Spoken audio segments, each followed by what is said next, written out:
Hey everyone, Ariel Adams here with a blog to watch. Today I'm going to review the Barrelhand Monolith.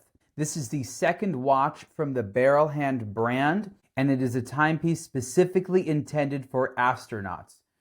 Astronauts both inside of vehicles for IVA use and astronauts outside of vehicles for EVA use. This is, I guess, a full-purpose astronaut's watch, and I'll talk about some of the features.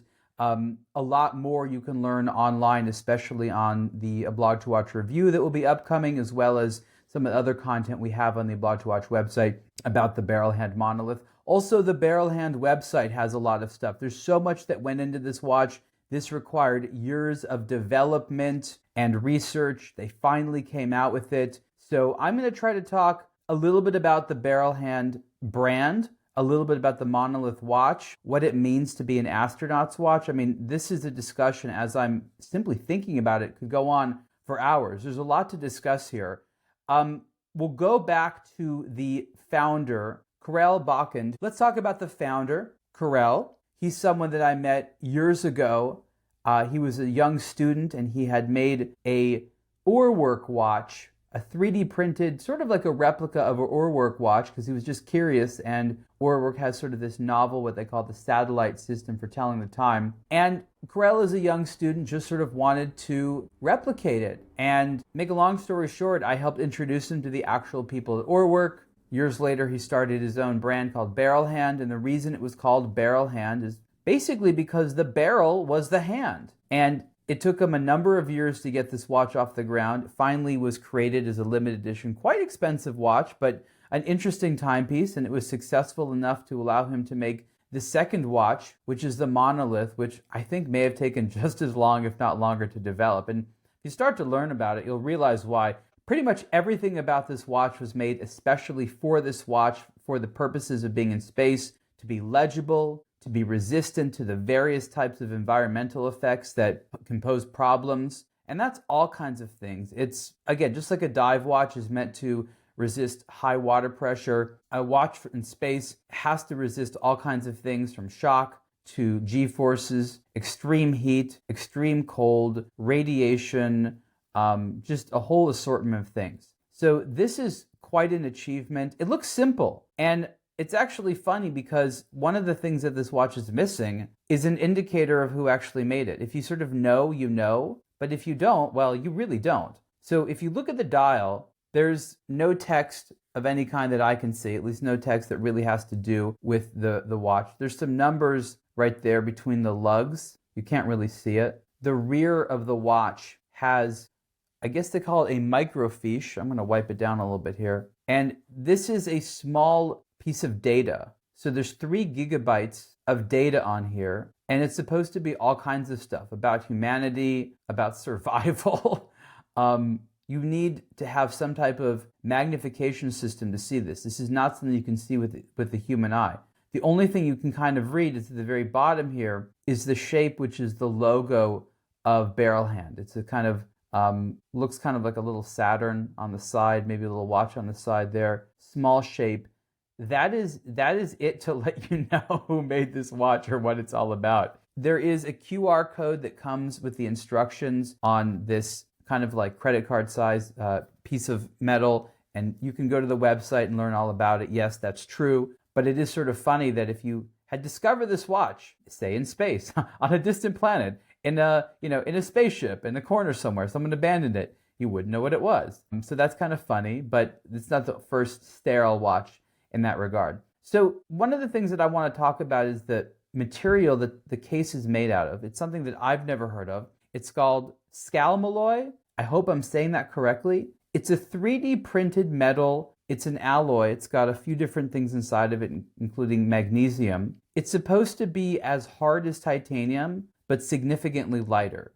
In fact, one of the selling points of the Monolith is the lightweight nature. On the strap, it is 31 grams. I don't think that's the world's lightest mechanical watch. It doesn't need to be. It's not really trying to set a record for that, but it is very, very lightweight and comfortable.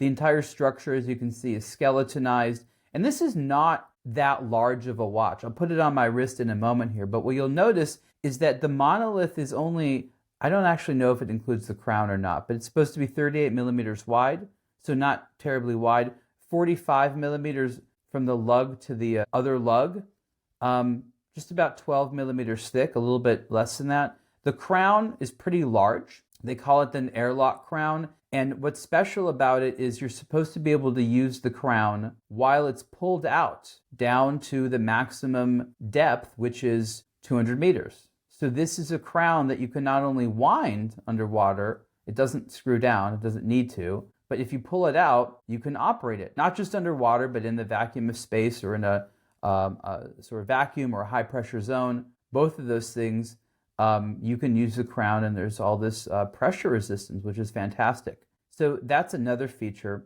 While you can't see it, the case has these interior pockets, which is sort of an insulation chamber in combination with certain shielding on the movement. It's anti-magnetic as well, so it has a high level of resistance there. I'm not going to be able to do justice to all the various types of special things that this watch can resist, that it does. You're going to have to look at the article on the blog2watch.com website, or you're going to have to go to the Barrelhand website to learn a little bit more about the full details. Let's talk about the dial, which is supposed to be ceramic. It's supposed to be black ceramic, actually. Why they chose that, I believe, was for heat resistance. Also, in certain circumstances, maybe it's also related to temperatures. Certain materials can expand or contract, and you don't want that. So ceramic made sense for them. This is also milled Lume. And if you look closely there, there's multiple layers. There's actually quite a deep dial. And there's almost a hidden ring of Lume under there. So the Lume works pretty well. The hands themselves, and at first I didn't quite understand it, but then I actually realized it makes sense. They're a little bit polished. Everything else is matte, but the hands, especially the hour and minute hand,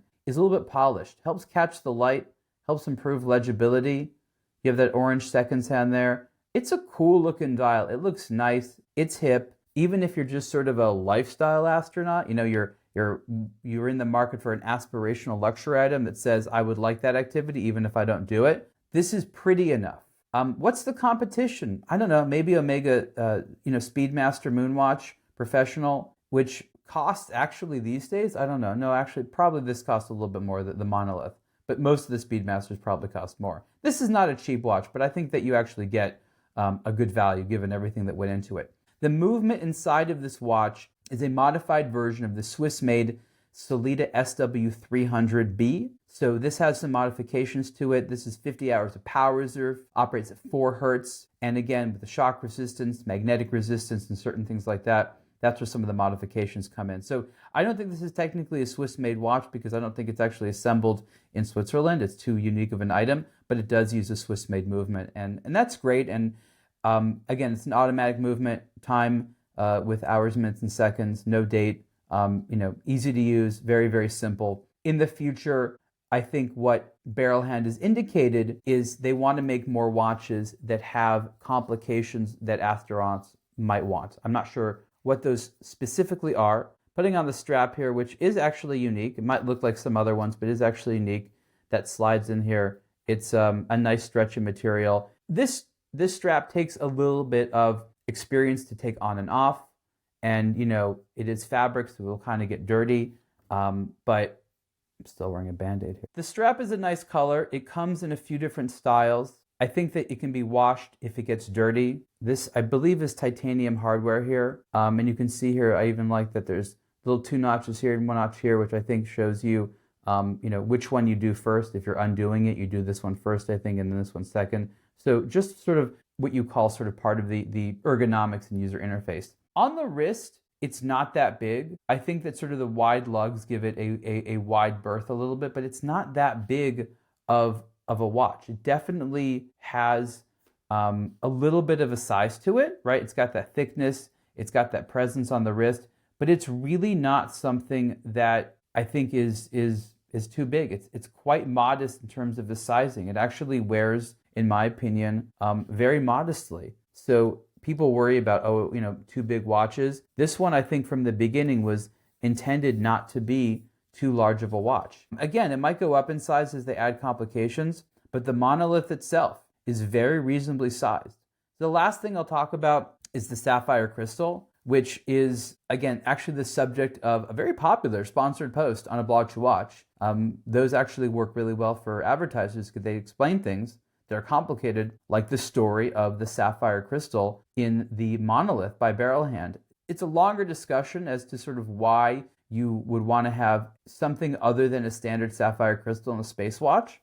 The Omega Speedmaster Moonwatch Professional, at least the classic version, is known for having a hesylite or acrylic crystal because the fear was that a sapphire crystal, while scratch resistant, if subject to enough force or shock, could shatter, and then you'd have little pieces of sapphire in a spaceship, which is really bad, especially in zero gravity.